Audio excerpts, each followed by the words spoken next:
listening to Pop This, the podcast where three women talk about pop culture. Here are your hosts, Lisa Christiansen, Andrea Gin, and Andrea Warner.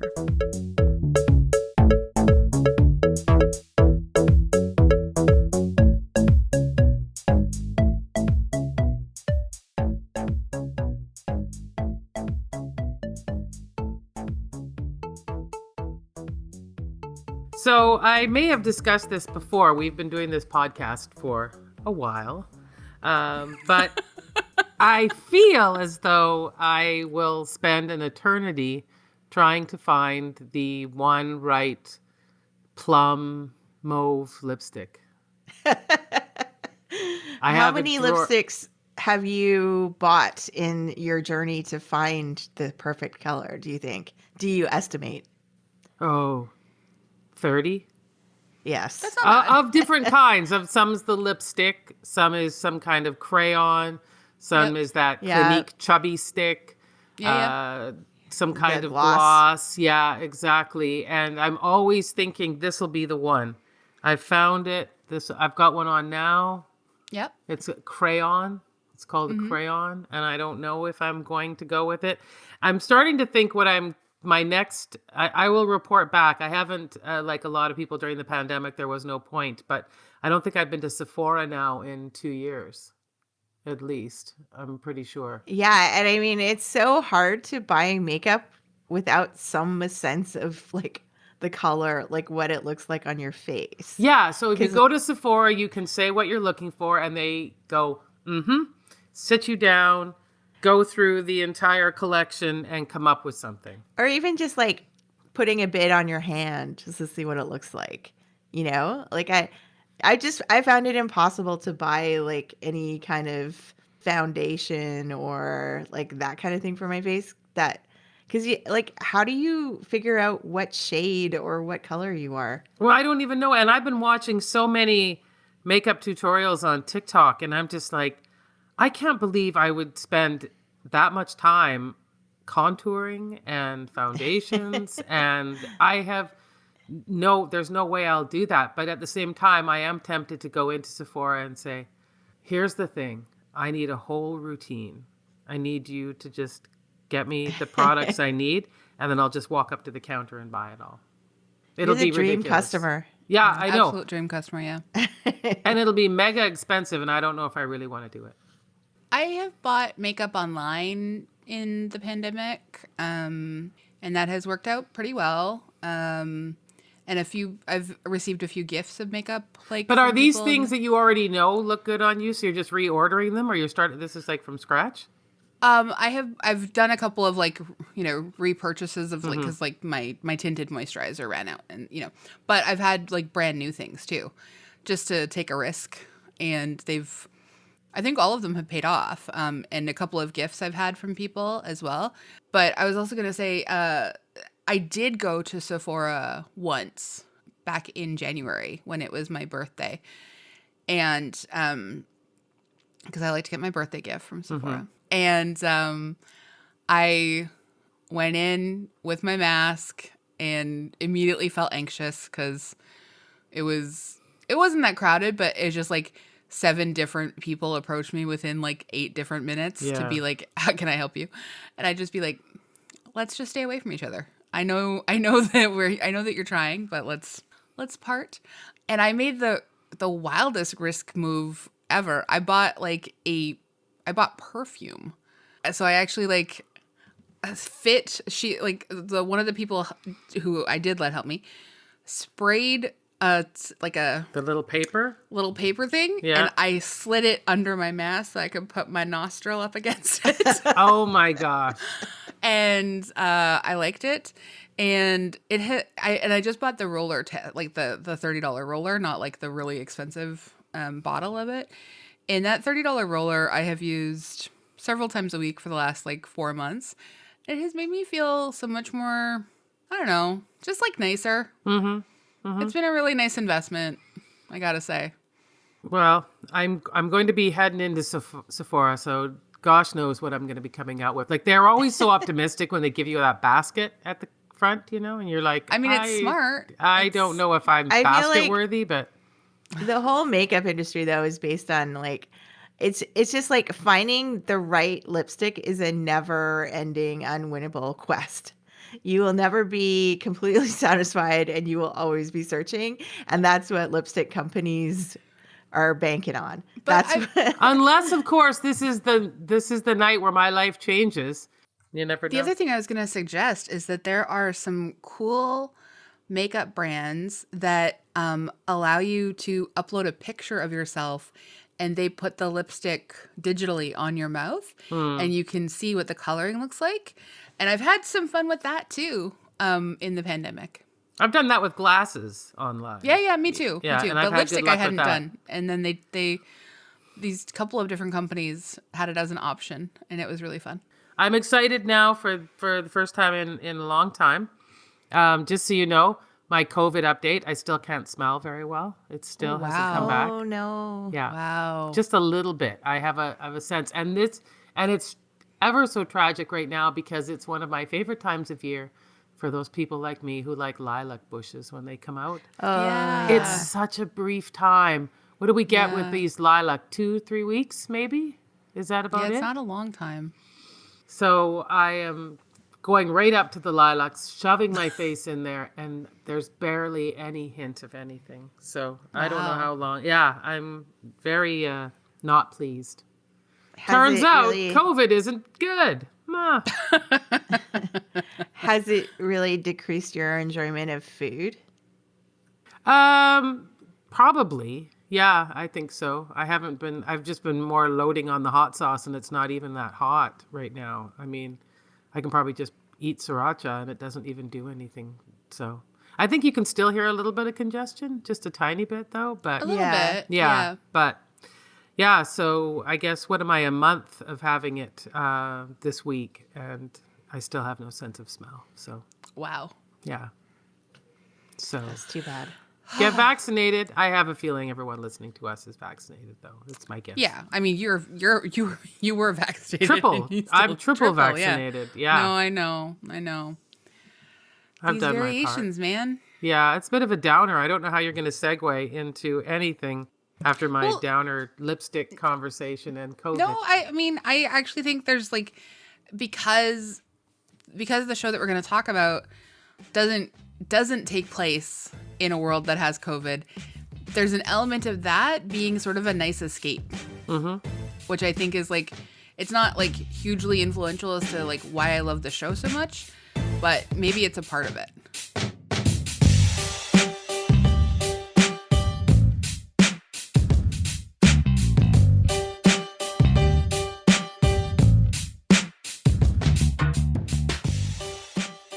I'm Andrea Warner, I'm Lisa Christiansen. I'm Andrea Gin. and you're listening to Pop This. And we're so excited, or at least I'm so excited. Yeah. So excited talking about Abbott Elementary. You know, it's been a while since I wanted to watch a sitcom that's on, regular TV. Network television. Network television, yeah. It's hard. It's so hard. I find that watching those commercials really bothers me because they're so repetitive and they're so bad.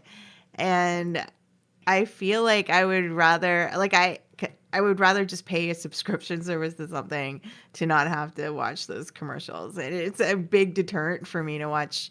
Like I loved watching Abbott Elementary, but I did feel a sense of dread every time I hit a new episode because I knew I would see those same two commercials like a bunch of times in the next 20 minutes. I had that feeling watching the Junos live too, and I was like, "What is this commercials? This is crazy." Were you watching Abbott Elementary on like a network television like channel The or, like, global through the app streaming? on Roku. Yeah, yeah. same. Yeah, So like And it was like that one RV commercial. Yeah. Like where the kids are like, before I get too old, we should go RVing one last time. Or it's just like, that was driving me up the wall. well, that's the thing. I think with digital ad placement, there's just no variety ever. And they really hammer it home. And it's very repetitive and awful. And it kind of, I know we're talking about it now, so maybe it's successful on one level. But also, like, I will diligently never use the products. Yeah. Oh. Wow. So it worked quite differently on you. Yeah, like I mean, I don't want any part of it. However, I will say I think that there is something kind of important when we think about like the number of people, especially not like necessarily just in Canada, but in America, that don't rely on streaming services, that only have cable television, and to have this show on cable television Fair. and it be so successful, like that's part of that's sort of like at this point in time, it's almost like a radical act of being able to be available to the people and not have there be more like barriers to access, the way that like streaming services are. I mean, I think like this could be one of those episodes. I mean, I'm going to guess that this could be one of those episodes where the three of us are just like, we love everything about it. And it's over in like 5 minutes. Yeah. But let's do it a bit more justice. I'll read the background. Abbott Elementary is an American mockumentary sitcom television series created by Quinta Brunson for ABC. It stars Brunson as a second grade teacher at Abbott Elementary. The series premiered as a mid-season entry in the 21-22 television season on December 7th. What a wild time to just drop a show, by the way.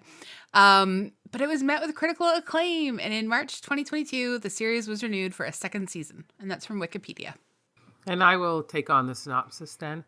A group of dedicated, passionate teachers and a tone-deaf principal are brought together in a Philadelphia public school where they are determined to help their students succeed in life.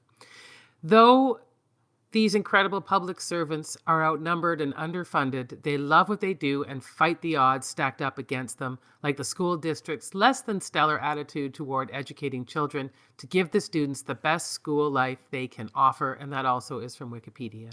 So can I ask a question of both of you? We're only officially talking about the first 2 episodes, but have you guys watched more?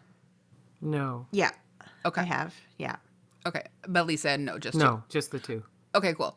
That's why I included in our outline like the plots of what happened in episodes 1 and 2 because I was worried because I've watched all of season 1. Oh, you did. And okay. I'm not gonna spoil things, but I just didn't want to like get way ahead of y'all. Like and just reveal too much. Yeah. Yeah. This is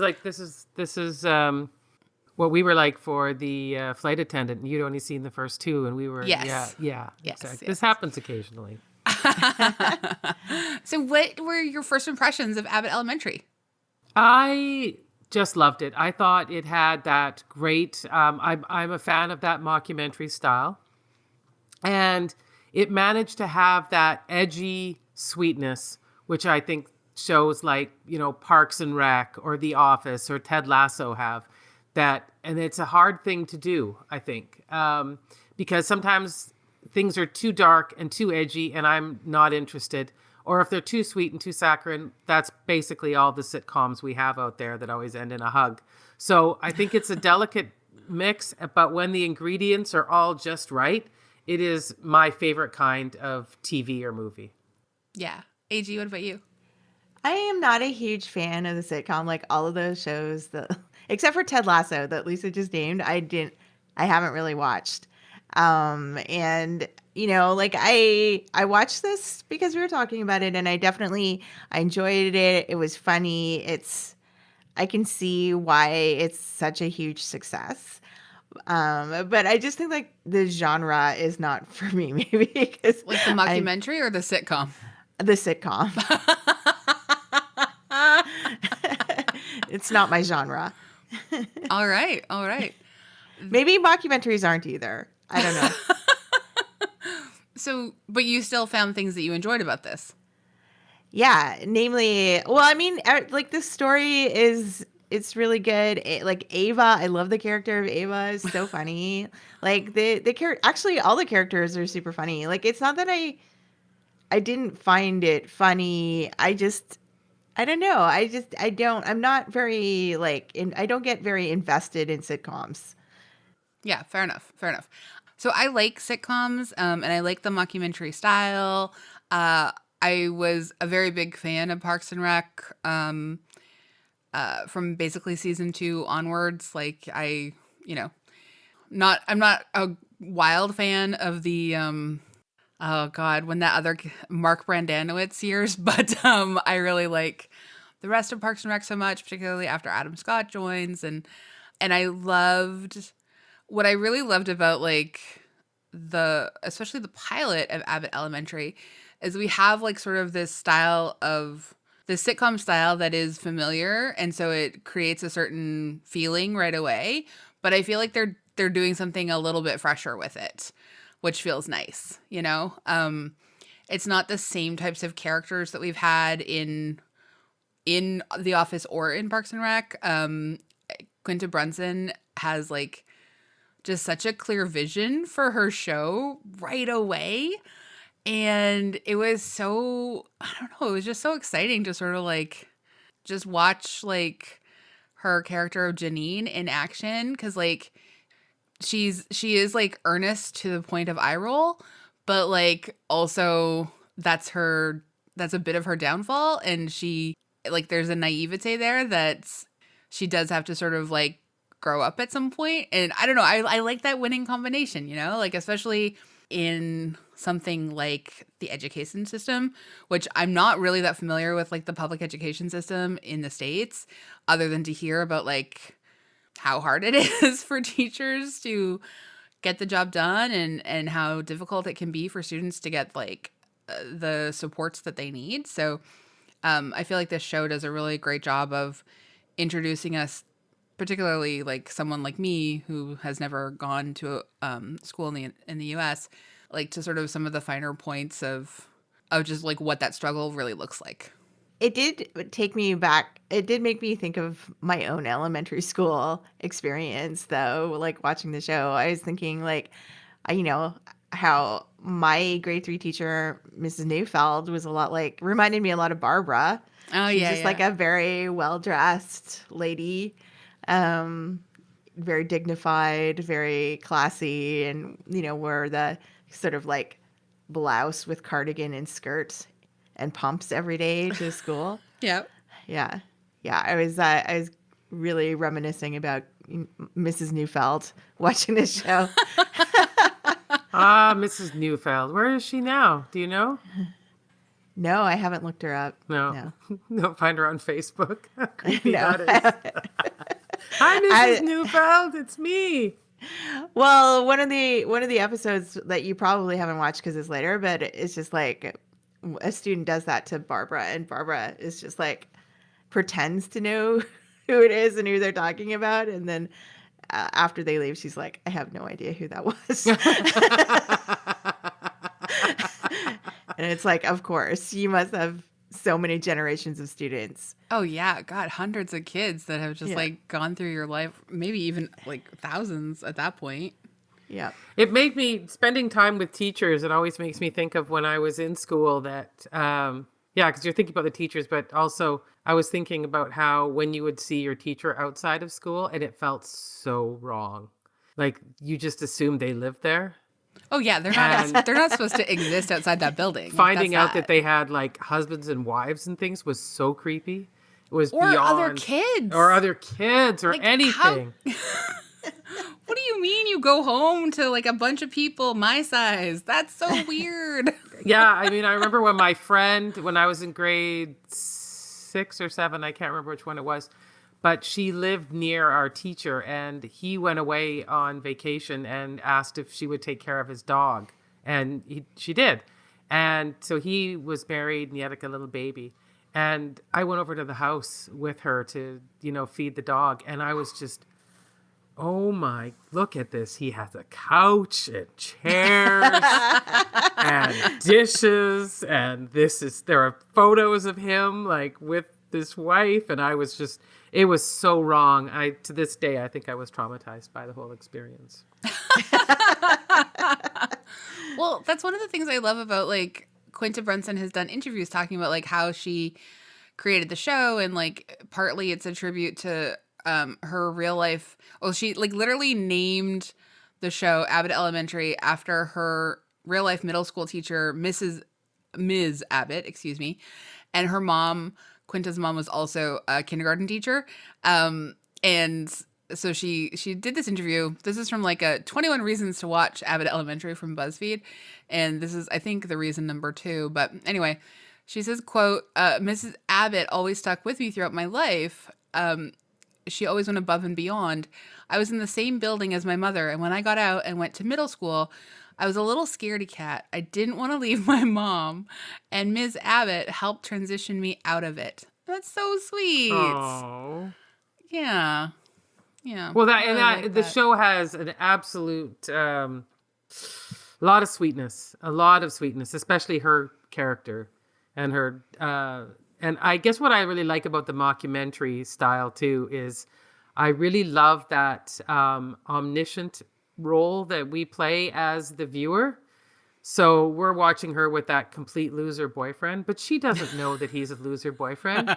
She's quite keen on him. And I think that it's really fun to watch and to see that. And you're like participating in this weird experience. Yeah. I mean, and honestly, like, I hope that you continue watching it because I think there's like some real rewarding places that relationship goes eventually. Oh, I hope so. Although I think we're all meant to have a Jim and Pam feel to her. And what is his name? Gregory? Yep. Yeah, Gregory. That's a Jim and Pam type thing. Does that get further? You can tell me. I mean, it's gonna go a few places, but it's gonna be a slow build, I think. Yeah. Yeah, I mean, that's the... Jim and Pam didn't get together till like Will season they or 4. won't they? Yeah. Exactly. Yeah. I think this will be a will they or won't they for a while too. But I mean, it goes to so many fun places and it also goes to like some unexpected places. Like we're used to sort of like, I don't know, the Michael Scott character, that is a character that does not age that well upon repeated viewings of The Office. But a character like Ava, who I am fascinated to know a little bit more, AG, about why you love her. Because I love Ava too, but I've seen the whole season. So I see sort of like how Ava, like, you know, I've seen more of her character like development. So I'm so fascinated to know like what you love about her. I think she's hilarious. And also B, like she plays out this idea that like, does anyone really know what the principal of the school does? Yeah, that's a good point. Yeah. No, Solid not point. really. The Solid point. disciplinarian. I think she plays that really well. Yeah. Like it's so funny, and I don't know, like I just think she's just delivering such a great comedic performance and really kind of setting up the principal role in the school. Yeah. Oh my God, she's so funny. Like honestly, like the actor is Janelle James. She's a writer and a comic as well in general. But like Ava is one of the best characters I've seen on television in the last few years. Like I'm not going to disagree with you there. Like just so self-involved. And yet just like sometimes she's super right. You know what I mean? Like yeah, and you kind of like, you know, like think like why is her character, like this character, even a principal in this school? And we kind of know how she gets her job, but like the reason that she stays there and continues to do the job is kind of like an ongoing mystery that I hope we find out about more. Yeah, like she seems like a person who should be auditioning for like a reality television show. Mm-hmm. Yeah. Which I guess is kind of how we end up in this sort of mockumentary style of what's happening, is like she's the one who's brought in the cameras to film her. So I guess she's making her own reality show in her own way, but not understanding how she comes off. You know, one day I'd like to see, because I saw this funny TikTok with these guys on a date, and one goes, what do you do for a living? He says, oh, I make documentaries. And the other guy goes, I do too. And goes, so what have you been working on? He goes, oh, there's a paper company where we've been following the workers for quite a few years. What about you? Yeah, I've been following some vampires in Long Island. And I always think we don't know anything about the documentary makers on all these mockumentary shows. Like you never see them. And I think that'll be my new pitch. That's your new pitch? That's my new pitch. It'll be, there's a documentary film crew out there right now looking for that next sitcom. Oh my God. And they actually like just spend each episode seeing, like piloting different scenarios. Yeah. That would be very fun. Yeah. Lisa, I think you got it. I think I got it. Okay. That's copyrighted now. It doesn't belong to anyone else that's listening. Yeah. That's Lisa's idea. I've done some brainstorming on the show, which is probably not a very good thing to do. But anyway, it's out there now. I like it. I like it a lot. There's been a lot of critical acclaim for the show. People have talked about it as like one of the best new shows, et cetera, et cetera. I want to spend a little bit more time with like Janine as the main character, because arguably she's not necessarily like a super outsized main character. But I think like there's been a bit of writing about like why that's really great. So Doreen St. Felix for The New Yorker, she talks about how Janine Teagues radiates the can-do neuroses of Parks and Rec's Leslie Knope, but her edge is immediately revealed. Quote, for primary classes, rugs are like a calming space for the kids, she tells the unseen documentarians. It's like a Xanax, like a huge Xanax for kids to sit on. Yeah. And Doreen writes, like, the hijinks are generated from real injustices in the public education system, exemplified by Principal Ava. Janine's naive savior complex is tested in every episode. In the pilot, I love that. I know, me too. In the pilot, she has to acquire a new rug for her classroom, and she ends up thwarted by Ava, so she turns to another teacher, Melissa, who gets her the rug by using mob connections. Yeah. Now, okay, I've never been to Philadelphia, and Philly is a pretty big role in this series. Have either of you spent any time in Philadelphia? No. Well, my husband Joe lived for 3 years just outside Philadelphia in this place called Lancaster. And so we did, spend some time in Philadelphia. And? But it's a great town. I loved it. Yeah, it's a great city. I can't say that, like I got to know any of the school system or anything like that. It was more like, we drove there to eat dinner and stuff.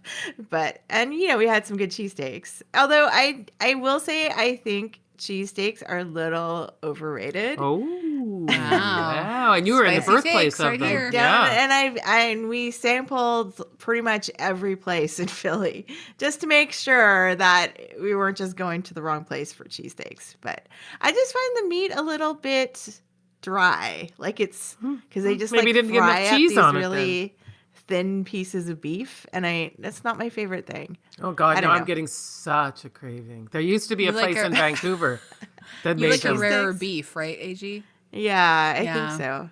Yeah. Oh. Well, what are you going to do? Yeah, clearly not a ton of knowledge about Philadelphia, except that it's got a lot of history. Liberty Bell's there. Went up the Rocky Stairs. Yep. Yeah. Did you go up Gotta the do the stairs? Rocky Stairs. Did yeah. you? Yeah. Yeah, I you like how gotta your go. eye, nobody could see it, but your eyes went into the back of your head like, duh. Yeah. Well, one of the other sort of like the kickoff point of BuzzFeed's list of 21 reasons to watch Abbott Elementary kicks off with saying, and I think this is like sort of, one of the things that's important to Quinta Brunson as well is, so BuzzFeed writes that Abbott Elementary centers on a predominantly Black Philadelphia public school, which is in desperate need of funds and resources. So while it's comedic in nature, the sitcom tackles all of the very real and harmful pitfalls of the U.S. education system. It's a bigger commentary on America's treatment of lower classes, Quinta Brunson told the Los Angeles Times. Our country doesn't care as much about its lower classes as its richer class. And because of that, schools like Abbott are suffering. Our funding should definitely be going more into the pockets of these schools than it is in billionaires' venture. Hear, hear, Ms. Brunson. Yes. But that's why I really enjoy that this show, while not necessarily like overtly political in nature, it has such a great inherent critique of the ways in which, poor people are just having to really eke out as much as they can from so much less than others. And I think that like the show does a really great job of like everything is kind of like a hard scramble fight, from those rugs to like later on there's even like a fight about like growing some vegetables. Like it's just there's just so much happening, Yeah, but I mean, at the same time, it's a predominantly Black cast. Yeah. And it's a story about, a school that's attended by mostly Black kids. But it kind of just depicts their mundane, ordinary lives. Yeah. And to me, that seemed really refreshing. Absolutely. It's just about regular kids going to their school every day. Yeah. No, and I think that's one of the things that has really stood out to a lot of people and a lot of audiences. And I think it's also like one of the reasons why the show has like caught on so well. Like I think there's a lot of people seeing themselves represented in a way that feels true to them for the first time, or at least one of the first times ever, like there was this great opinion piece for The Wrap by an anthropologist named Philip McKenzie. And he talked all about like how Abbott Elementary marks that significant cultural moment on screen for on-screen representation. And he talks about how when he was growing up in New York in the 80s, he did not have one Black male teacher in elementary or junior high.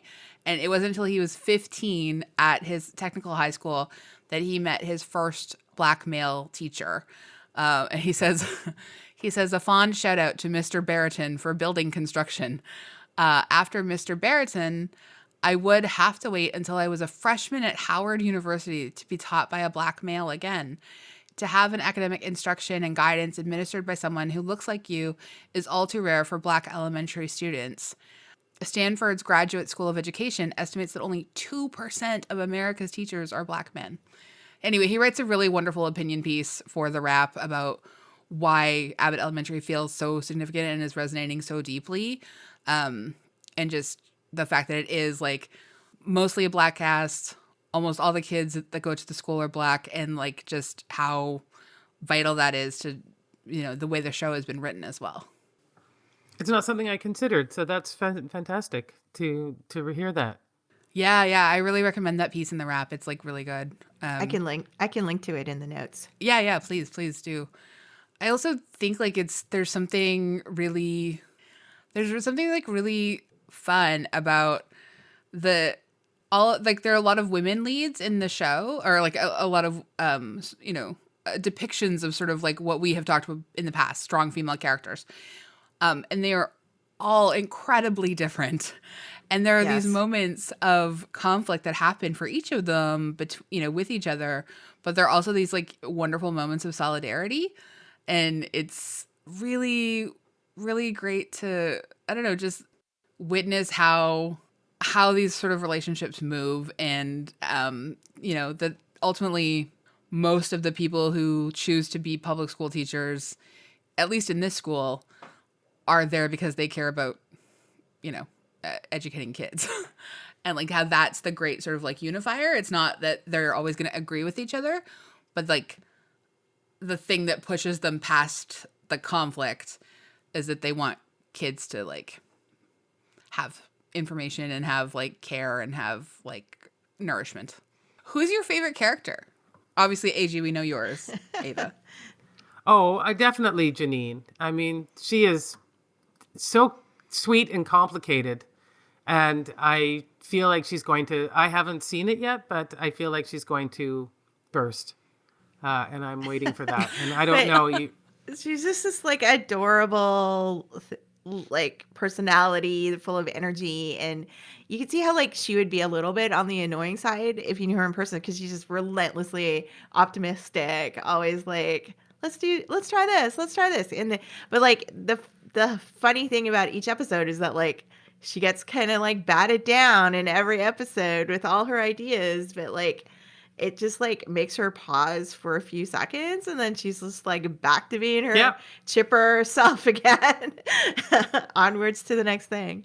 Like one of those cool punching clowns where you can like hit it, it goes down, it comes back up. Yeah. Oh. Yeah. I think of like, I feel like I have like a bit of that trait, so I do like Janine a lot. Yeah, I was gonna say that as well. You have a bit of Janine in you. But It's I also true. feel like maybe there's like, I mean, probably there's like a tiny bit of Barbara in me as well that is a little bit like don't annoy me with things because I've seen some stuff, you know, like sometimes maybe I can be a little bit dismissive of. Here we come to the therapy part of Pop This. Yeah, here we go. Here we Look. go. This We is should what we just gotta make do. this into a segment on Yeah. each episode. Yeah, exactly. I just think that it's nice to sort of like think about how we relate to the stuff that we watch, you know, and like why it resonates with us. And I'm always wanting to sort of like unpack it a little bit, because I don't Yeah. want to be like, I'm super funny, I'm Ava, because I'm not, you know, like I want to just like sort of be a bit more realistic about the aspects of these Abbott Elementary characters, in the same way that when we talk about whether we're a Carrie, a Samantha, you know, Yeah. I have to be very frank and honest and be like, unfortunately, I'm a Miranda. little bit Carrie, and I'm very proud of being Miranda, but I'm a little bit Carrie too. Sorry. Isn't that a Lou Bega song? Yeah, it's. Hey, Yeah, just but think maybe I- people are listening to our podcast and they're like, "Oh, I'm a bit more Andrea Gin, and I'm a bit I've more literally Andrea had Warner." people. I've literally had people come up to me and Oh say, no. "Yes, No. yes, yes, I have." What have they said? Tell us what they said. Just that, like, they're just like more team Andrea Gin or more team Lisa or more team me, like whatever. Really? Like, it's just, yeah. Oh, I've had people say that to me for sure. Wow, that's Yep. that puts a whole new light on this. I had no idea. I mean, you know, what are you gonna do? I remember actually extremely early on in the podcast, before AG joined us, Lisa, I think one of the people that I'm closest to in my life was like, you know, Lisa's just like a bit more realistic than you are. And I was like, wow, what? See, that's probably why I What a like take. Janine. You're right about that. I mean, it's not that it's, you know how, you know, that if you like somebody, the Jungian idea, right? If you like somebody, it's because they have qualities that you like in yourself. Yes, And when you don't like someone, those are qualities you don't like about yourself. exactly. So when I see Janine, I'm hoping that I'm that kind of person, that there's something about me that just can't be pushed down. You know, I'm Maria von Trapp. Just, you know, the Nazis will not get me down. I will save this family, you know? That's who I want to be, but I'm probably, as playing the Sex and the City game again, I'm probably a bit more Miranda than I am Charlotte, for sure. I can't believe that you're aspirationally Charlotte. Okay, so anyway, there's The optimism of Charlotte always made me okay.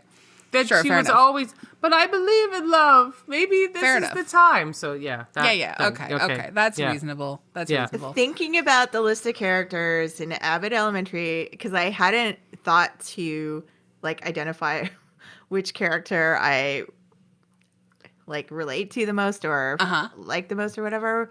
And while I find Ava the most hilarious, because obviously she is, but I'm gonna have to admit that I'm probably like the most Gregory. I was of just gonna say any of you're the super Gregory. characters. Yeah. Oh, that's funny. You already guessed that. Yeah, Yeah. I admit it. Yeah, no, I get it. I get it. There's a lot there. I'm sure there's like a cross pollination of several different Well, like horoscope books. signs, you have risings, right? Exactly. Yeah, That's right. Oh my God. Abbott Elementary is going to be the kind of show where we're going to be talking about like the characters for a long time, and we're going to start to sort of like say like I'm like in the same way that we do with like, yeah, you're right, like horoscopes or like Golden Girls, like I am Dorothy with like a Sophia Rising or something. Well, I mean, not to spoil this for Lisa, but she said it was okay. But in one of the later episodes I watched, Gregory goes on a real tangent where he pretends to like pizza just so he can Be normal. be a normal person when everyone's talking about their favorite pizzas. And he makes up a pizza that he likes. And Jacob goes out of his way to go drive to Baltimore to find this made-up pizza and bring it to him because it turns out it actually exists. And then he's forced to admit that he hates pizza. And I was like, oh my God, I so identify with Gregory. I haven't done something that extreme, but I've kind of been like that person in the group before. I will fit in. Yeah. I will fit in. Yeah, like pizza's okay. I can eat pizza. It's okay. You can tell us now. Do you like pizza? No, I don't like pizza. At all. Not really, no. Oh my God, I've brought pizza to your home at least twice. Yeah, and that's fine.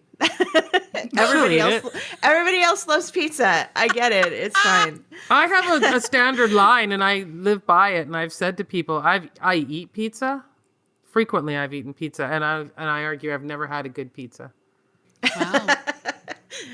Never had one that made me go, oh, this must be what pizza's about. Then why do you keep eating it? Oh, because it's there and it's easy to eat. And separately, I like all of the items, right? I like bread.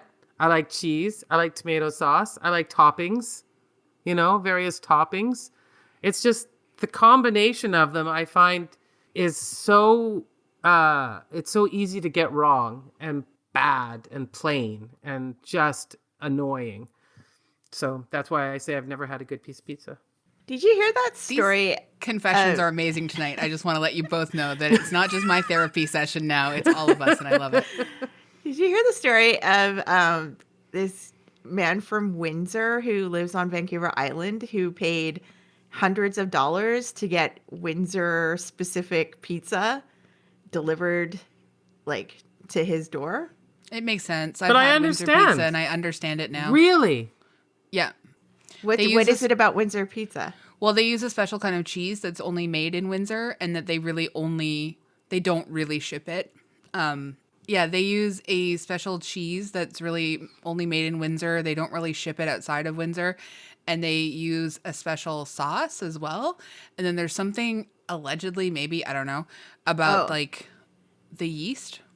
I think one of the quotes he said it was because they have this method of shredding either like the salami or something and putting it on top of the pizza. So like the whole pizza is consistently covered with the same ingredients. Yeah, okay. There we see. You see what I'm saying? You don't get a different bite with every part of the pizza. Yeah. So when we were in Windsor for 24 hours and we ate pizza 3 times because we had been hearing about pizza.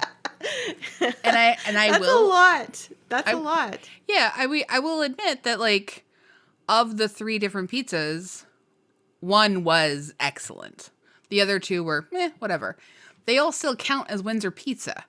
But there was one that really truly was excellent, and I have thought of it frequently since then. What pushed it over the top over the other 2? It was the taste of the cheese and like the stretch of the mozzarella. Like it was just a really. Why are we doing this? Talking about food so much. All right, sorry. Yeah, back to Abbott Elementary. That reminds me of seeing all the Triple O's ads on the Global app. Because then Okay, now I want to. Maybe I need a shake. Oh, right so now. then it did Like, work on you. That's good. Yeah, That's good. yeah. That's good. I mean, we've really sidetracked ourselves. So I'm gonna weirdly bring it back to one of the stranger reviews of the show, but I think does like a very good job. It also makes me want to suggest that we watch HBO Max's Minx, because I've heard that's good. Yes, I've heard it's good. I've had it recommended to me, but we haven't. So anyway, Shirley Lee for The Atlantic, she draws a relationship between Minx and Abbott Elementary. So, quote, HBO Max's Minx, about the founding of a Playgirl-like porn magazine for women, and ABC's Abbott Elementary, about the staff of an underfunded public school in Philadelphia, depict the trials of being a woman who's driven, idealistic, and empowered. But these shows also maintain a warmth and sincerity that are missing from the sensational retellings of major scandals. Both emphasize the satisfaction that can come with cooperation and negotiation, not just the thrill of winning over a room of naysayers. Both consider sexism and misogyny that can sway a woman's principles without turning such challenges into the only obstacles their leads face.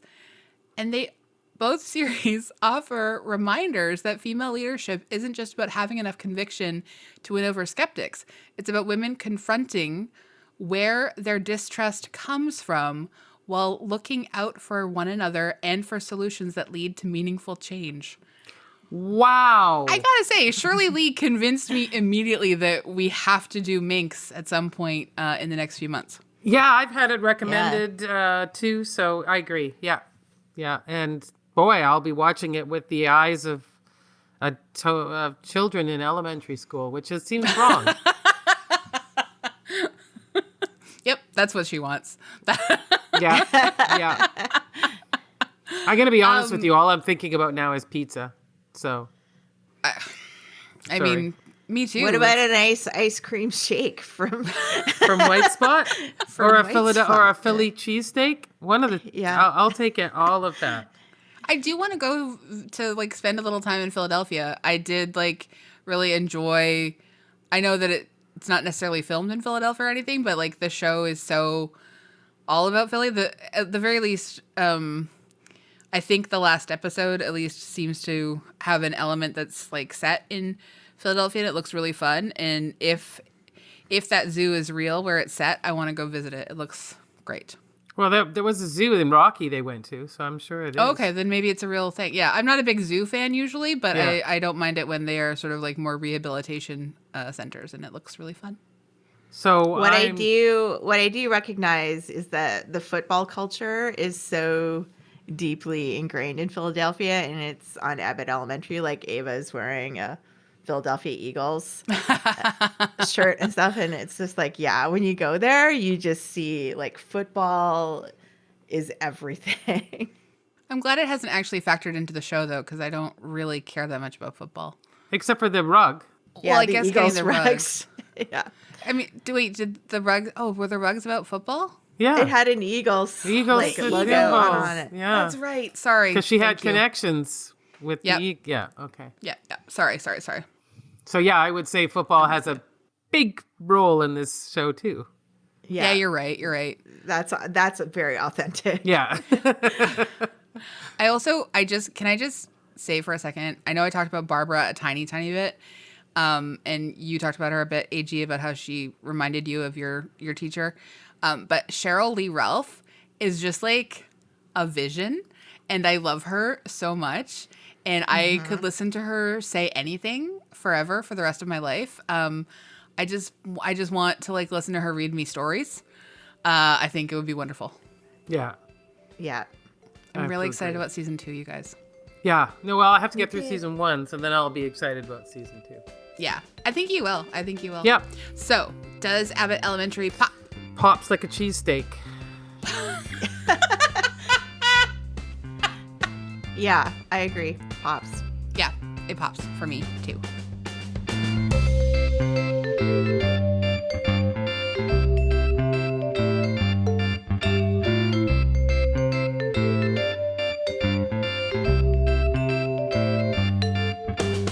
We also love to leave our episodes on something we recommend. AG, do you want to go first? Sure. So I spent a lot of the past couple weeks watching documentaries because the Doxa Film Festival is on, and I'd like to recommend a movie called Doug and the Slugs in Me by a friend of the podcast, Teresa Alfeld, who's the director of it, and the me in the movie title. This is a really fun movie to watch, and you see a lot of great cameos from like Bob Geldof and Stephen Page, and Ron Sexsmith even does a little cover performance of a Doug and the Slug song. And I didn't really know much about Doug and the Slugs, and you kind of come to appreciate they were pretty, big pioneers in the Canadian music industry. And it's, specifically focused on Doug Bennett, who's the lead singer, and just sort of how the struggles that he went through as a songwriter and, with his success and how to manage this band. And at the same time, it's also Teresa telling the story about her childhood friendship with one of his daughters. And it's just a feel-good movie. And I know that it played at Doxa, but she's going to have several screenings of it, I'm sure, at other festivals and across Canada. So just keep an eye out for it, because it's a really good, great film. That's awesome. Thank you. I'm excited to check it out. Lisa, how about you? What do you recommend? Yeah, so to while the time away, I have started watching on Gem a show called Escape to the Country, which is people in England who have regular homes have decided that they're now going to go live in the country. So what we get to see is a place, some beautiful bucolic place in England, and we watch them house hunt. Now, I'm going to give this alert to everybody who decides to do this. There are, I'm not even kidding you, 25 seasons of this show. Oh my God. Whoa. It is popular. Yeah. And I had no idea. And so once I started watching it, one of the things that was very discouraging was that they never seem to buy the houses that they look at. And yes. they just don't. I find that so frustrating too. Yeah. I want them to purchase the homes, but they don't. They just go through them. But it's such a sweet show. They're lovely people that are looking for their little country escape. And I love seeing these parts of England. It's just really lovely. So Escape to the Country. And sometimes what I find so frustrating is the person is so nitpicky. They get shown these three gorgeous options, and they're just like, nope, I don't like this. Nope, I don't like that one. Nope, I don't like that. And it's just what are you looking for? I know. It seems a little bit far from the pub, or it seems like the horses are a little bit close to my back door. Yeah, it's a little bit of that, but otherwise it's just a real lovely show. Very entertaining. Awesome. So I don't think I have recommended this before, but I know that I talked about my love of Top Chef, but I also have a love of the Great Canadian Baking Show. And now there's a sort of spin-off called Rafikat's Better Bake Along. And the hosts of Great Canadian Baking Show, Alan Shane Lewis and Anne Pornell, are basically being taught to bake by one of the champions of the Great Canadian Baking Show, Rafikat Oyewaya Salami.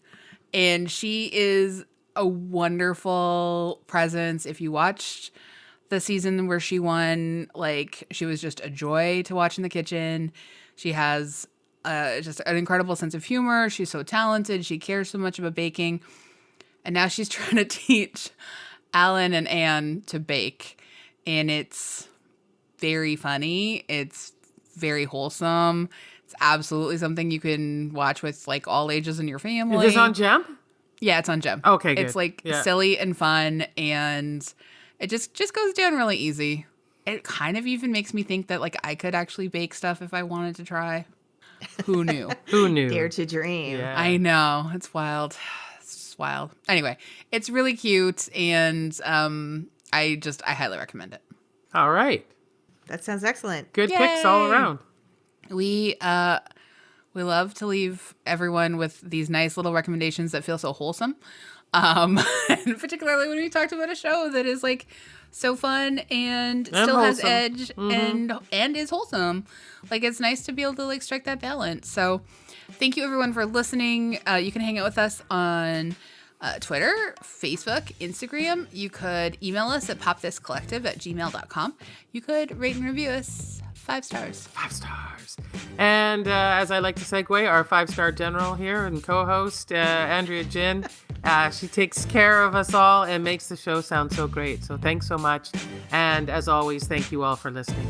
Thank you. Thanks, everybody.